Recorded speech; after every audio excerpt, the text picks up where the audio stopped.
क्या हुआ? हो गई मध्यस्थता, हो गया सेटलमेंट, सहारा से भी विवाद खत्म हो गया। नमस्कार, मैं हूं अभयदेव शुक्ल, ऑल इंडिया जन आंदोलन संघर्ष न्याय मोर्चा का राष्ट्रीय अध्यक्ष। आप देख रहे हैं जन आंदोलन चैनल। आप सभी लोगों से निवेदन है कि इस वीडियोस को लाइक करिएगा, सब्सक्राइब करिएगा और तमाम ग्रुपों में भेज करके तमाम लोगों से जो राय है वो अपने विचार जरूर कमेंट बॉक्स में लिखिएगा।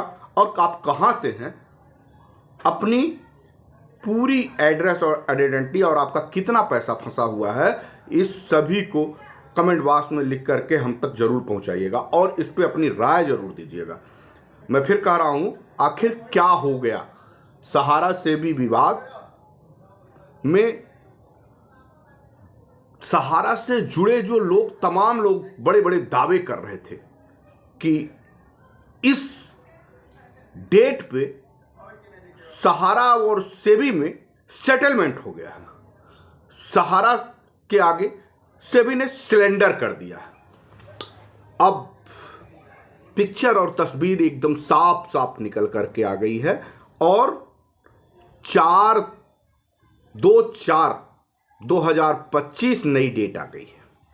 यानी अभी पिक्चर मेरे बाकी है, पिक्चर अभी बाकी है मेरे दोस्त, है ना? पिक्चर अभी बाकी, ये पिक्चर हमेशा बाकी रहेगी और ये पिक्चर हमेशा ऐसे ही चलती रहेगी, क्योंकि ये सहारा से भी विवाद जो है ये एक सुनियोजित प्रायोजित साजिश का हिस्सा है, जिससे देश के निवेशकों के भुगतान के रास्ते सुलभ होते कभी जीवन में नजर नहीं आएंगे।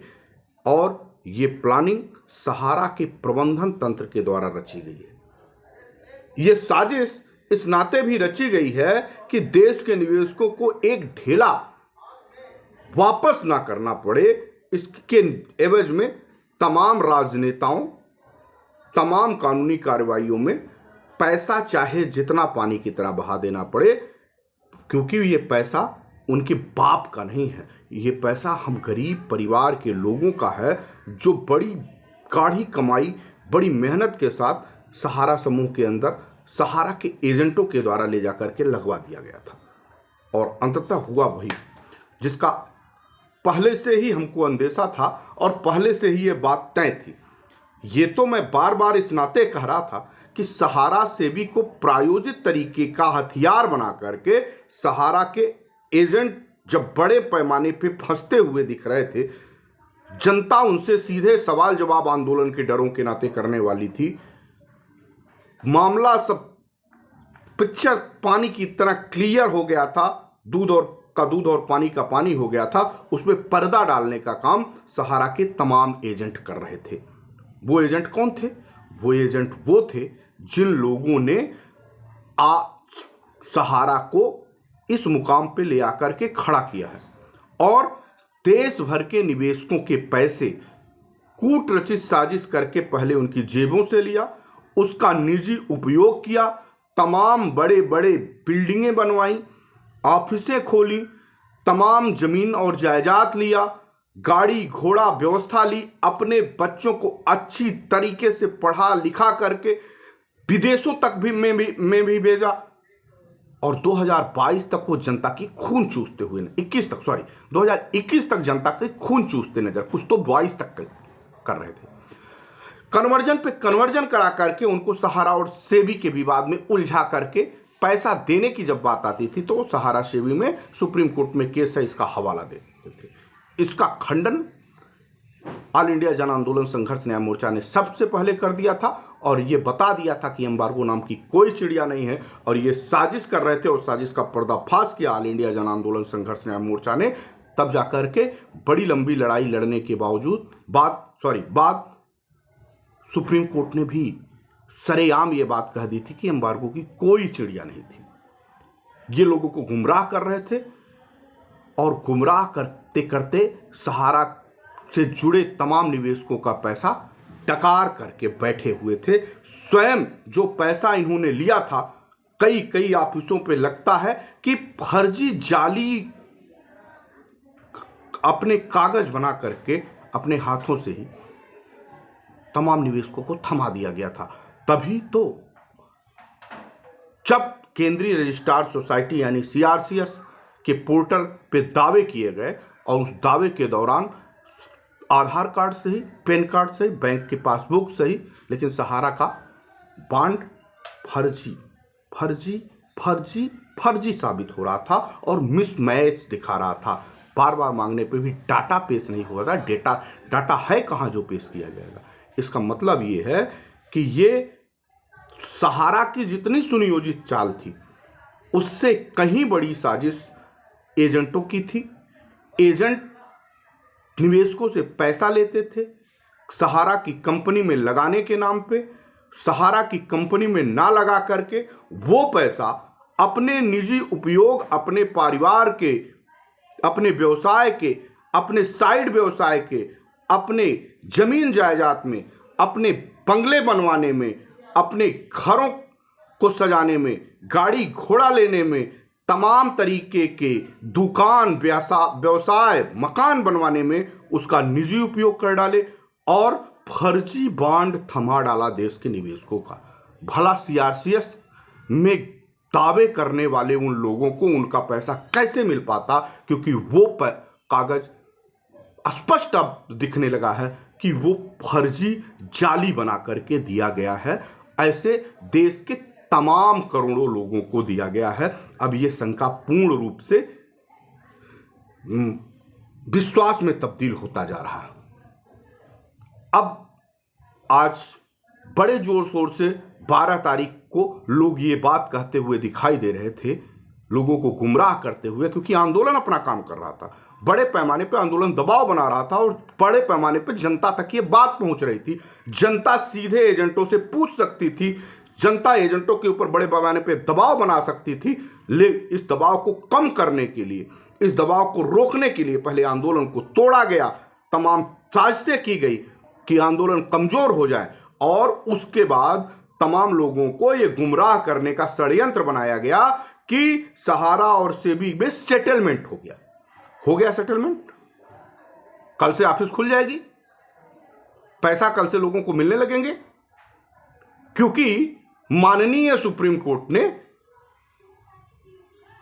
2/4/2025 को डेट आगे बढ़ा दी। क्यों बढ़ाई? सेटलमेंट होना चाहिए था, सब कुछ सही था तो सेटलमेंट हो जाना चाहिए था, कोई दिक्कत ही नहीं आनी चाहिए थी। पैसा तो कल से ऑफिसों से मिल जाता, अब तो कल से ऑफिसों से पैसा नहीं मिलेगा। अब क्या कहोगे? अब कौन सा नया तरीका बनाओगे जो लोगों को गुमराह करने की साजिश करते हुए एक नए प्रोपोगंडा के साथ तुम पेश करोगे? पैसा मिल भी भला कैसे सकता है जब तक उस कागज का पूर्णतया वेरिफिकेशन नहीं होगा। सहारा सेबी के खाते में जो 20 से 25 करोड़ रुपए जो आज के डेट में सहारा सेबी के एस्क्रो अकाउंट में रखा गया है, वो देश के उन निवेशकों का है जिन लोगों ने ईमानदारी से अपना पैसा जमा किया था। उनके हाथों में बॉन्ड के कागज हैं, उनका उन लोगों ने साजिश करके, जिन लोगों ने एजेंटों ने कन्वर्जन करा दिया, उसी के कारण सहारा सेबी के जो केस हैं, उस केस में सेबी के द्वारा जब विज्ञप्ति जारी की गई तो कन्वर्जन हो जाने के कारण कोई भी निवेशक अपना दावा पेश नहीं कर पाया। इसके कारण निवेशकों का पैसा उनको मिल नहीं पाया। इस दावे को पेश करना होगा।